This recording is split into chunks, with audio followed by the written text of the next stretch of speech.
Hello, dreamers.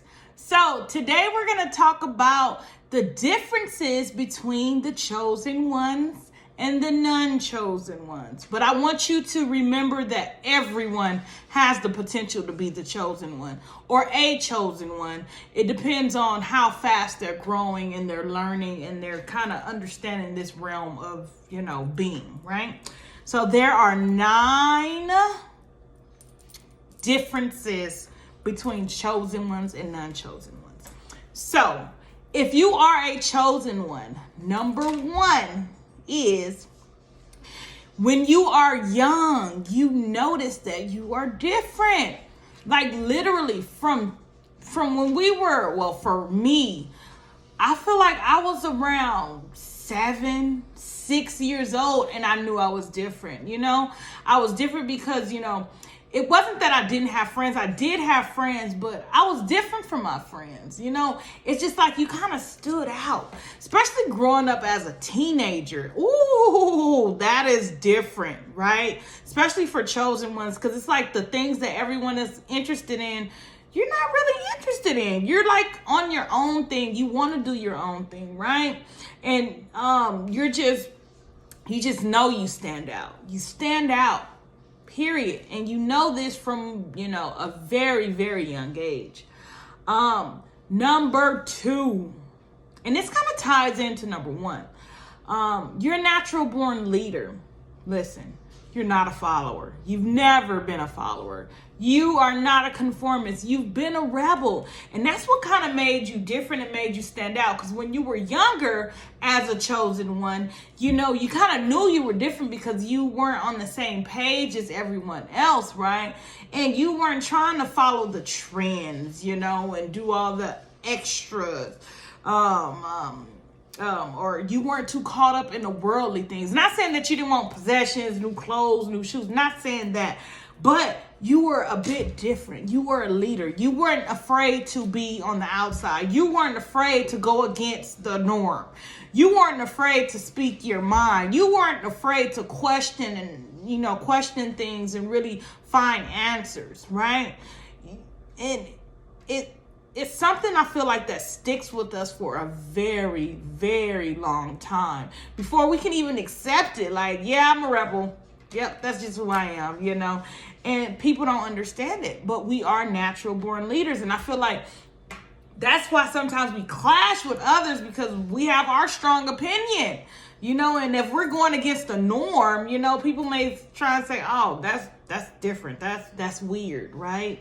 When in actuality, it's just you view things totally different. You have a different perspective than the non-chosen ones, right? Because in all honesty, I feel like the non-chosen ones are asleep.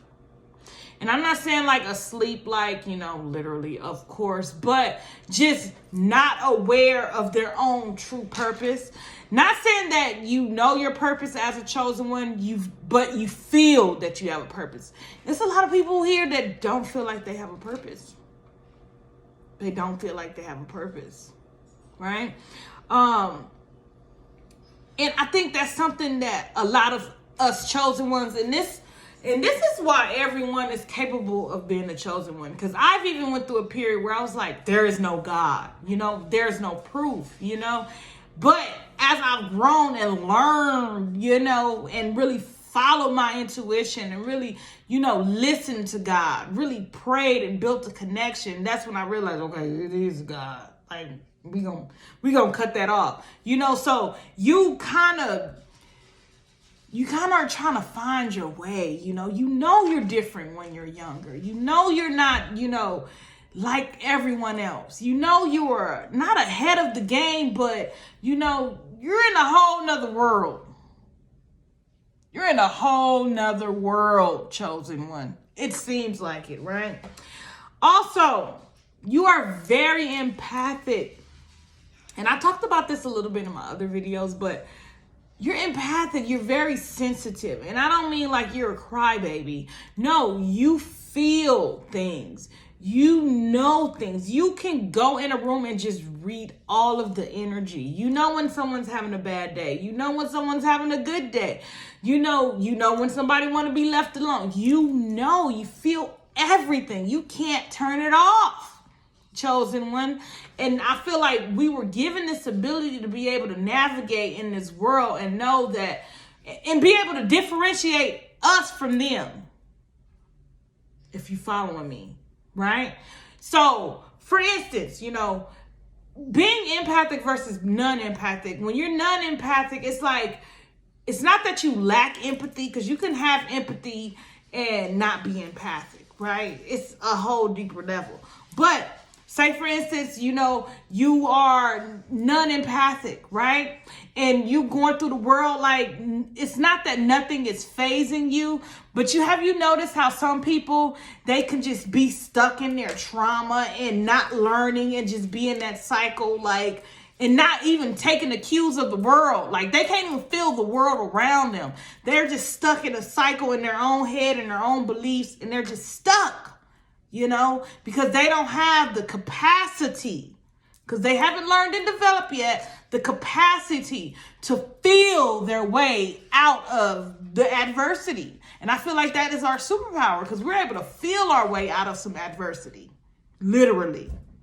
You're able to feel your way out of adversity, to feel better, to do better, to help other people. Like, it is really a superpower. I mean, we do say it's a gift and a curse, because sometimes we don't want to go in and feel everybody's emotions and know everybody got an attitude and they feeling this type of way, and we don't want to deal with that.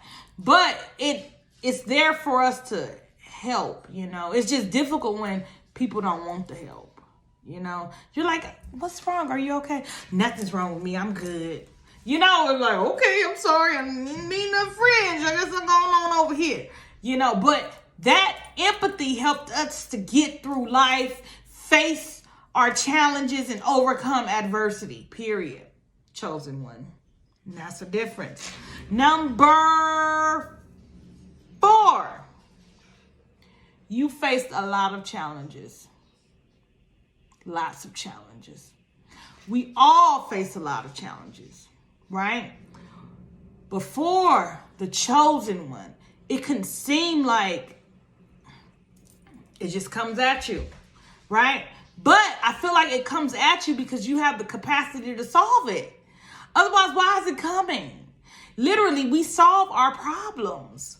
We solve them because we're learning, because we are growing. We solve our problems and we evolve as we solve our problems, getting us closer to our purpose, closer to our destiny. Like, literally, have you noticed, like, from when you were a child to now, no matter where you are in life, like your status or anything, haven't you noticed that you've grown tremendously? Like, you probably went from not caring about nobody to caring about the whole world. That's just something small and minor. But you've grown tremendously. When people see you, they like, you different. Oh, look at you now. Look at you. People be surprised, like, whoa. Because you went from being this type of person to a totally, completely different person because you've grown. People see that in you. And that's why they it's not that they envy it. They don't envy it. It's just they don't understand it. So things in which people do not understand, they try and push away. So that's why you see people trying to push away. Like, literally, sometimes I walk in a room and people feel like they got to do something. Like, y'all continue to be y'all self, Like, the other day, I went over there with my brother. He was like, oh, here comes Jasmine. Let me get myself together. Like, what do you mean by that? Like, I don't want you to have to feel like you have to change around me. Like, you should be able to be who you are. But I think that's something in his subconscious mind is telling him he need to change something, So he feel like I'm his judge and jury, but we're going to get to that in a minute, right? So you faced a lot of challenges, a lot of adversity. Right? But you overcame it and you've grown and you've learned and you're right here, right now watching this video because you've grown, you've learned from your lessons. And that is what's taking you to higher levels. And it may seem like it's taking you forever to get to where you want to be. It's forever, but you didn't take the easy route. You didn't take the easy route. So when you get there, it's going to be 100 times sweeter because you've worked hard for it. You've worked hard for it. You worked hard for it. Okay, so number 5. Number 5, you're very spiritual and in tune with nature and animals. Oh my goodness. Listen, you're very in tune with just nature in itself. You probably, you can't just think of something or try and solve a problem and it's easy like that. You got to get to the root of an issue because you're so in tune with nature, with how things are, with just the world. You have to get to the root of issues. And that's how you know you're very in tune with nature, right? Because nature is very complex. And you as a chosen one, you are very complex. So things are not as easy as it seems. It's a deeper meaning behind why they said this or why they did that or why they wore that, or it's a deeper reason for everything, which is why you probably suffer from overanalysis paralysis. Yes, you overanalyze things, chosen one. I know you do because it's in our nature, because this is who we are. We're complex, so we see the complexity in everything else outside of us. So we want to understand it to the root. Chosen one. Am I right? Write it in the comment below if you feel that I'm right. Okay. So number 6, it kind of ties into number 5. I don't know. I just want a 9, right? Which is a number that you need to really look up as it's the master number. Like you see this spiral when you look at it, it simulates like a 9, right? Which is the ultimate number. Like, just start researching the number 9. It's mind-blowing. Okay, so you're highly intuitive. Number 6, you are highly intuitive, which goes along with being an empath, which goes along with being very spiritual, in tune with nature and animals. So, let me go back a little bit. So, when I say very spiritual, I mean like, you have your own spiritual practices, your own beliefs that, are yours, It's like you have your own legacy of beliefs. That's the only way I can kind of explain it. Like you may have things or rituals in which you do on your own, like, to keep you balanced and keep you grounded. You're just in tune that way. Okay. And if you're not, that is something that you need to work on because that'll help you to feel better. That'll help you to be able to navigate life and be more focused and clear. Because if your emotions is all over the place, you're not able to be focused and clear on your goals and what it is that your purpose is on this earth. And we know it's to raise the vibration, but you have a special way in which you will raise the vibration. Chosen one. So, yes, you're highly intuitive, meaning you understand things at a deeper level, which is what I was just talking about. But, also you're able to see things for what it is. You know what I'm saying? You just have that intuitive nature, like, things before they happen. Many of you may have the gift of prophecy. You may dream things that come true. You may just know things and you don't even know why. You do, right? You can't turn it on or turn it off, but And that's going to take for you to be able to turn it on and turn it off. You're going to have to be able to cultivate it. You have to really be able to work with your sixth sense in order to strengthen it, chosen one. I'm going to make a video on that. How to strengthen your sixth sense. If you want me to make a video on how to strengthen your sixth sense, write it in the comment section below. Okay. Number 7. I feel like this is a good number 7 because 7 is a very spiritual number. And a lot of spiritual people are judgmental. But you, chosen one, you're not judgmental. People may call you judgmental, may say that you're judgmental, but you're not judgmental. They only feel judged in your presence because you exude this chosen one aura, which makes people want to get their act together. It's crazy. It's crazy. Everywhere you go, people want to get their act together. They want to be different in front of you. I know you get it. People want to be different in front of you, and you know it. Let's talk about it. Let's talk about it. People want to be different in your presence. And if they can't be how they feel like if they can't be who they feel like they are in your presence, they don't want to be around you. They don't like you. It gets deeper. Get deeper, right? But you're non-judgmental. Like, you give people the benefit of the doubt. Like, people can say whatever they want to. I'm not judging you at all. No judgment. I don't care. And it's not that I don't care, like I don't love you. It's just like, I know we're all here on a journey to learn lessons. So you have to learn your lessons. And I can't infringe upon that because I've done some stuff, been some places. You know what I mean? Like, I can't judge you because of me. Right?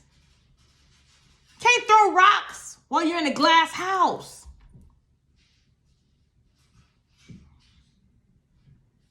So we are naturally, I think, just non-judgmental. That's why we see people can do us wrong, and we still forgive them. We still love them, and we still give them the benefit of the doubt because guess what? We see their potential. We see who they can be. That's why we don't judge, because we see who you can be. We actually see who you want to be.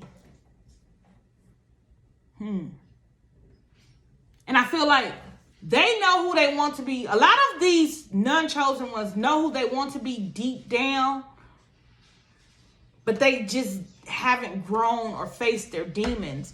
So when they come into your presence, it's like, oh, I need to be doing this. It's like you set the example for others on how they want to be or they know they need to be. You set this example, and that's why they start acting like they need to change in front of you. And it's not that you're judgmental. It's in your presence, people have to change and they feel judged because they have to change. And it has nothing to do with you. Just you showed up. All you did was show up. You know it. If y'all know what I'm talking about, put it in the comment section below. Tell me your stories. I know people try and change in front of you. You know what? I'm going to do a whole video on that. On why people trying to change in front of you. I'm going to do one right after this, actually. So, number 8. Number 8. Guess what number 8 is? You guessed it. Attracting people who need healing.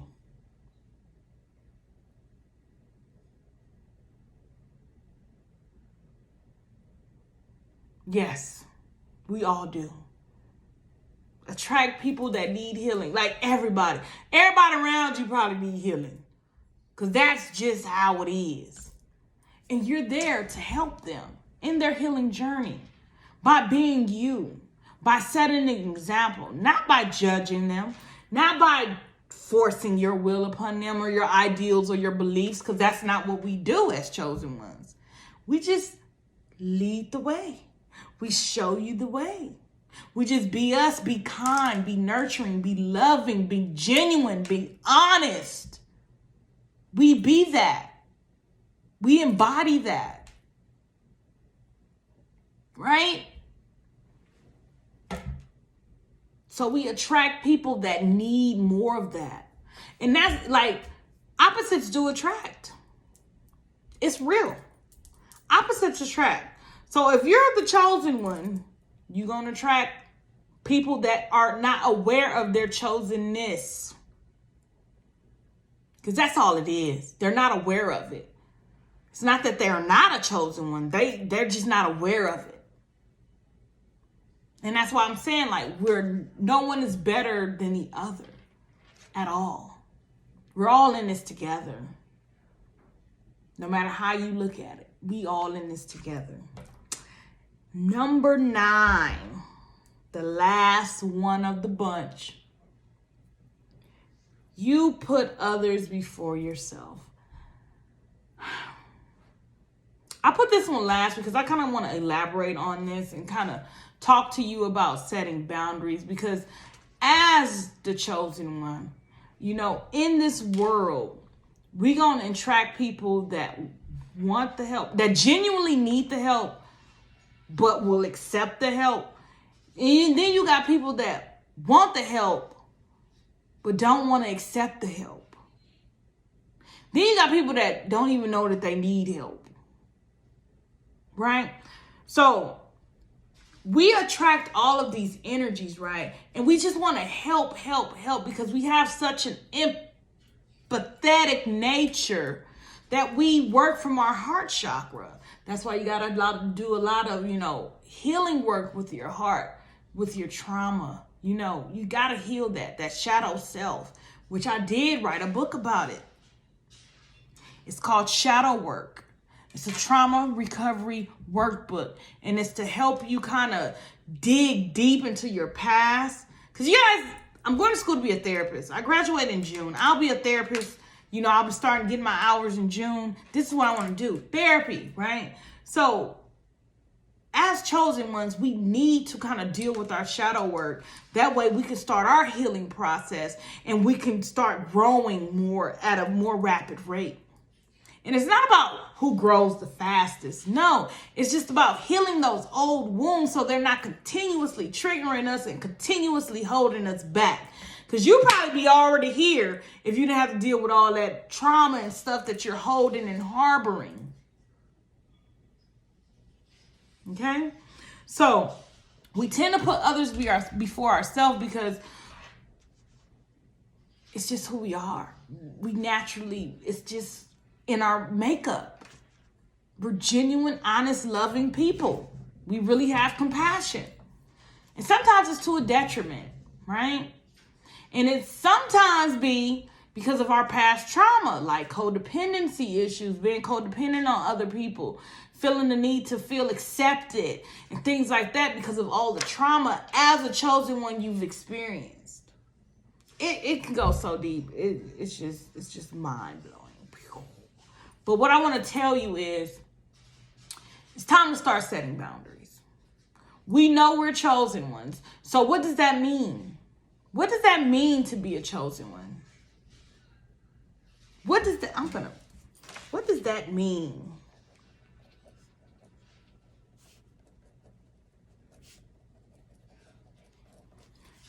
What does that mean to be a chosen one? Chosen for what?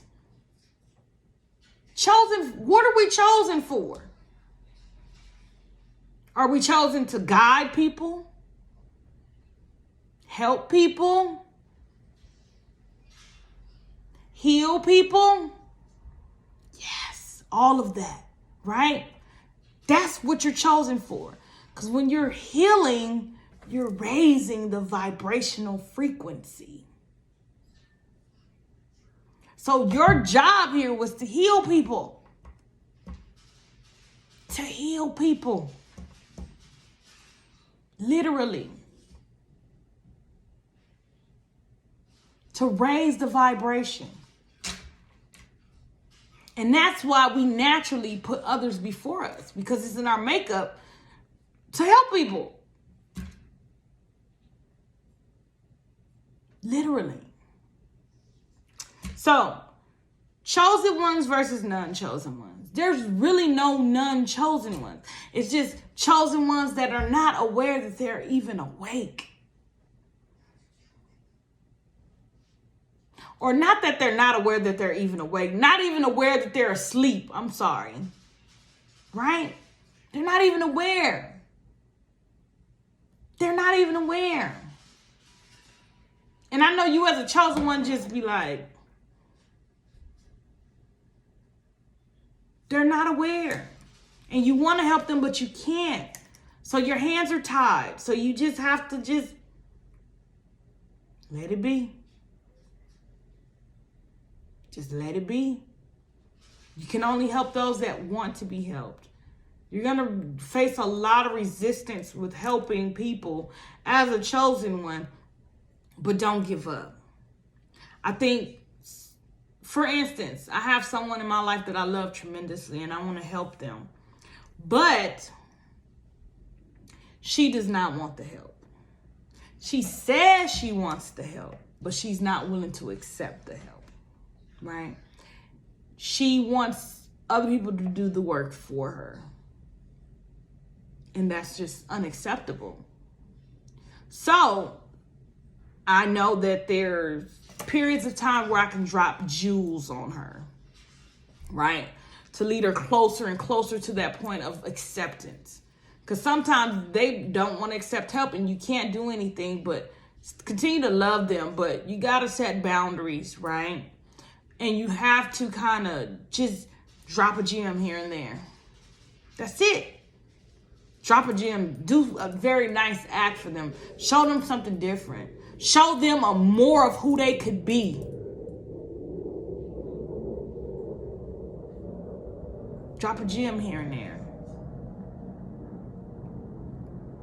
Because that's the only way you can really help them until they get to that point of acceptance.